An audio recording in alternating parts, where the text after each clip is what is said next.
Shirley Ernest, Shirley Gillespie Ernest.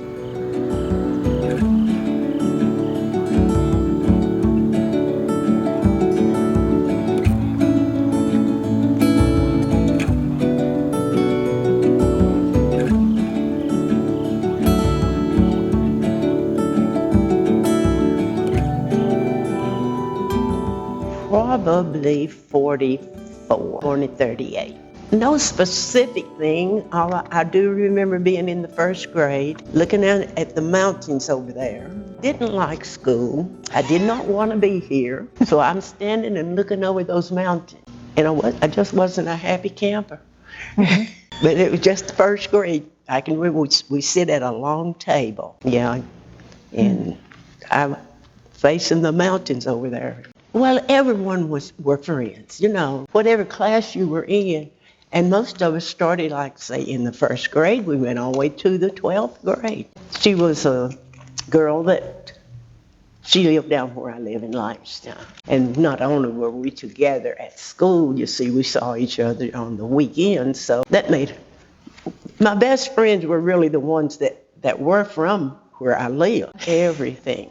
And we were very mischievous. We did if we could think of something, and I think we were probably the most mischievous people. Maybe not, but I thought we were. Because we would scheme and just do little things we knew we weren't supposed to do. I guess Professor Stewart, he was just, they all were kind. I had never had, it was a very sort of a dramatic change because I had never had a man teacher, and so it was different. But he was just nice, and I don't know, maybe more fatherly. Now, from the first grade probably until the fourth, I'd say Miss Brown, she should be my favorite teacher, but those were my most unhappy years. I just didn't like coming to school.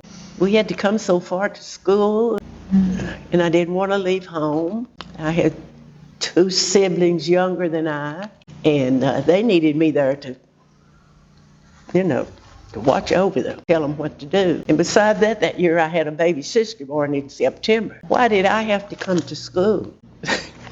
I wanted to stay home with my sister. We had to be up, leave home by 6 o'clock, dark in the wintertime. And by the time we got home in the afternoon, it was practically dark, and we had a long way to go because you had to go all over the county to pick up students.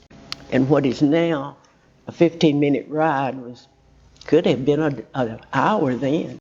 James Rollins. Gotcha. We had another driver at another time, but James was the driver. Everyone liked James. He was a jolly good fella. He worked for the county, and he lived in Limestone, and he started down there, picked us up, came to Washington College, Telford, and then on up here, and then he took the students on to Langston, because the schools were segregated. See, he had to bring us, the schools being segregated, we had to come first. Then he went and picked up the other kids. I have a sister and a brother still in Limestone.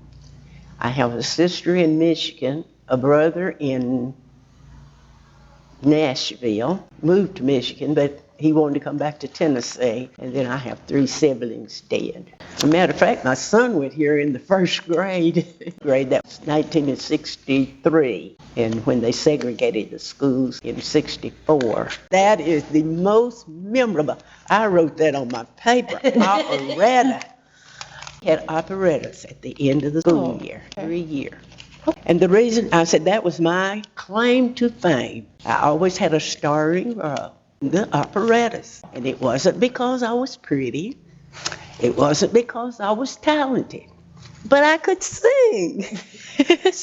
And you had these elaborate singing parts. So I always had a role where I could sing. Yes, I sang in church. I would sing now if I could. Yeah. She played the piano.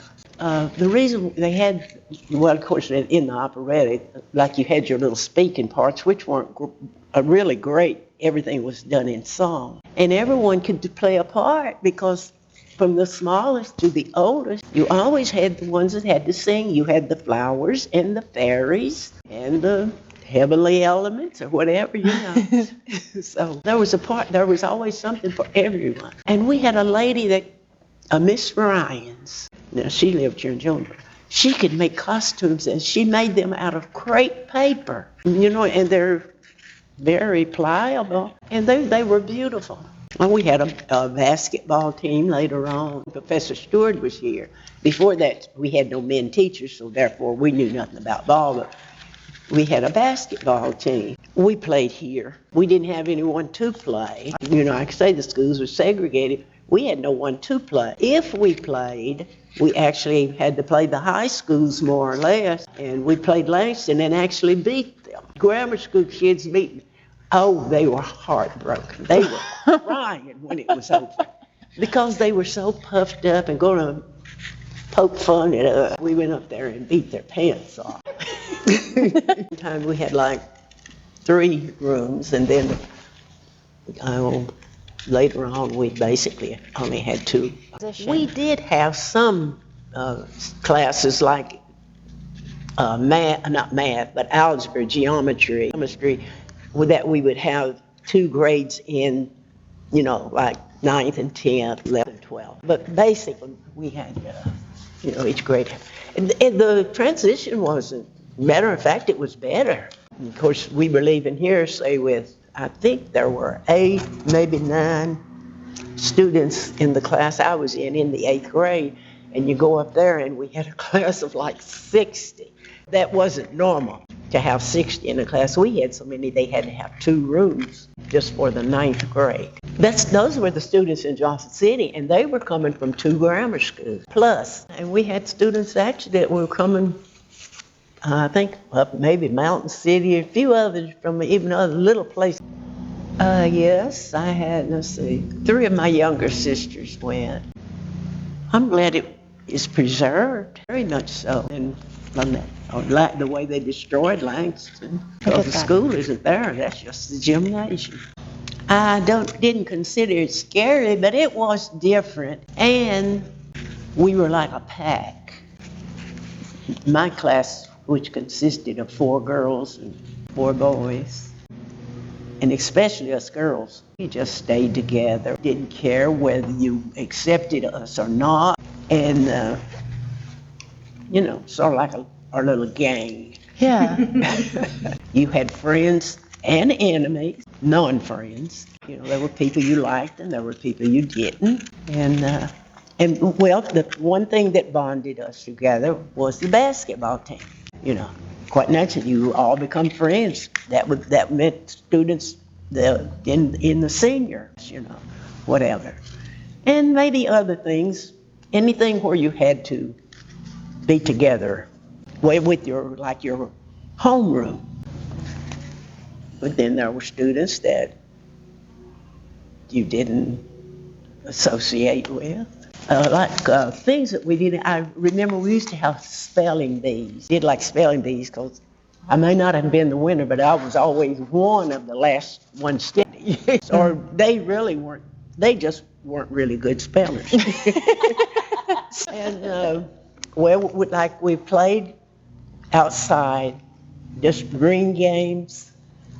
And in the wintertime, of course, we couldn't play outside. We played here in the gym. Just played through ball, or played dodgeball, just something simple, And as far as the cooking was concerned, I can remember when we didn't have cooks. The oldest girls did the cooking with a little supervising from Miss Brown, Miss Cheryl. And you basically had like beans and potatoes. They taught them to fix cornbread. And just simple meals. But there were times when we carried our meals. And most of the time we did, But then we gradually, in later years, maybe 3rd, 4th grade, we started having cooks. And as far as we had to do the cleaning, I think we had a janitor. I can't remember exactly who. But we had to sweep the floors. And while waiting for the bus, we had chores. You swept the floor. And we had a furnace in the basement, And the boys had to come in the morning and go down and stoke the furnace. It wasn't all play. Yeah. Peanut butter and crackers, bologna sandwiches, which I don't eat bologna today. Of course, it was different with different people. Like I didn't like pimento cheese, maybe my sisters and brothers did. Some of the things, if you didn't like it, I mean, with my family, if we didn't like something, Mama did not make us eat it. You ate, if you didn't have anything else, you either ate or did without. And I was one of those who did without often because I didn't like this and I didn't like that. Yeah, but there were people who actually, and we envied those people they had pork chops or cooked food, ham or something, and carried biscuits. Yeah, we envied them, and we would swap lunch, you know. And I remember my friends carrying like jelly biscuits, and I would gladly swap my peanut butter or anything else for a jelly biscuit. And our lunch consisted of like a sandwich, bologna, or some other little old lunch meat. Most of those I didn't like. But anyway, we had peanut butter crackers. Usually we had a cookie or two. So that was about it. But as far as carrying something to drink, we didn't. Because we carried our lunch in a bag, you know, we didn't have them. I never owned a lunch pail. We would go, well, especially when school first started, you know, you didn't have, even when they were cooking, they didn't have anybody to fix the meals. And we went and we'd get bologna or cheese. He sliced it.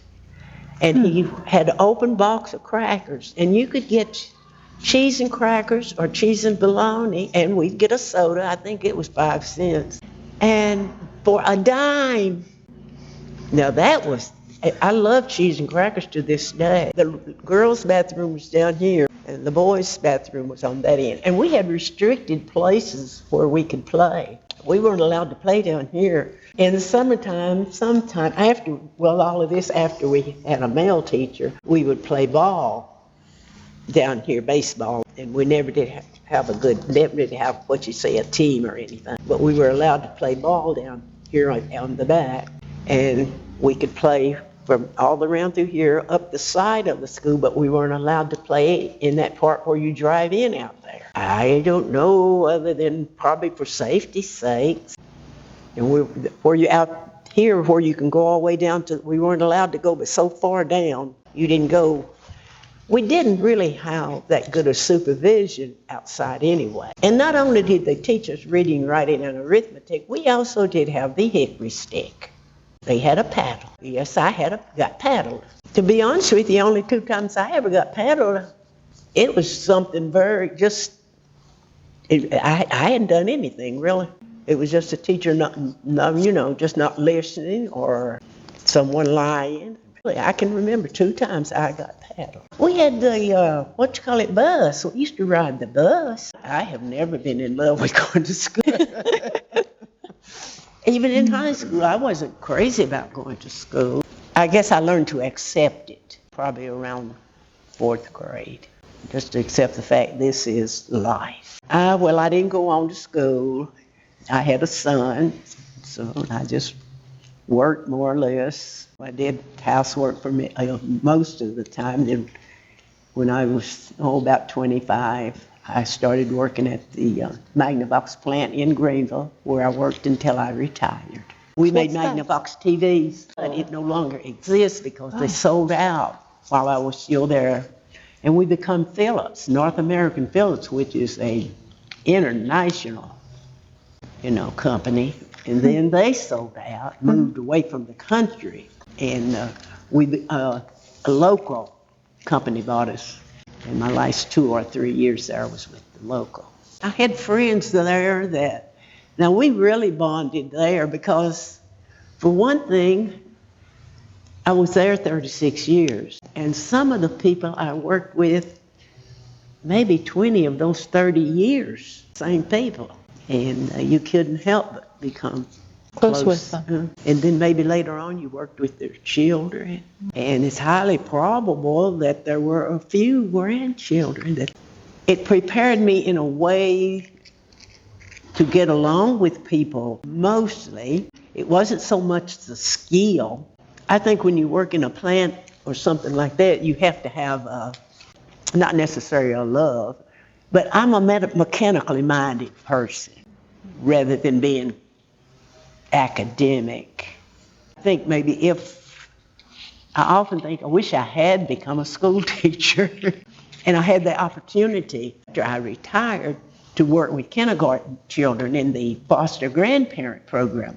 And I really liked that. But rather than work in, some worked in the school, but I worked in a preschool. That's the general idea. You are to work with maybe a child that is challenged in some way. And I worked with a little boy that was a Down syndrome. And I loved him to death. I loved him to life. But you interacted with the other kids too. Well, he started school here, like I say, in the first grade. The second grade, he went to Westview down in Langston, or Washington College, whatever you want to call it. And he was the first black to integrate the school there. For him, a piece of cake, because he had friends, kids that he played with in the neighborhood. And when he started to school, the teacher told me that the other kids were sort of, this group wants him for their friend, and this group, they wanted him for their friend. Oh. And he's very mechanically minded. Anything he sets his mind to, he can do. He went into the Navy, come back. He had a son, he died, but he has a grandson and a great-grandson. Great-grandson is a wrestling coach. When he graduated from high school, they hired him as a wrestling coach at Science Hill High School. Then they wanted him at Greenville, and now this year he started in Greenville. He's the coach there over the wrestling team. He was a very good wrestler. One thing that they put the most emphasis on here at Booker T was your English. You had to speak the King's English. If you were playing on the playground, if you ask a question, and they put a really high price on English. But how we mess up in Ebonics and all this, and the way you phrase a sentence or anything, ask the question, there were certain rules. And it gets me now, I can hardly listen to people on TV, supposed to be educated or whatnot. And it just, I'm such a critic when it comes to English because that's what I was taught. You didn't finish a sentence with a preposition. They were just rules.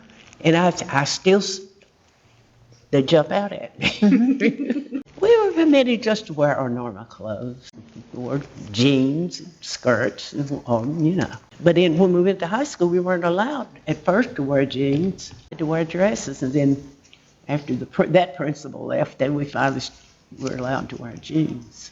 Yeah. I think I've said enough.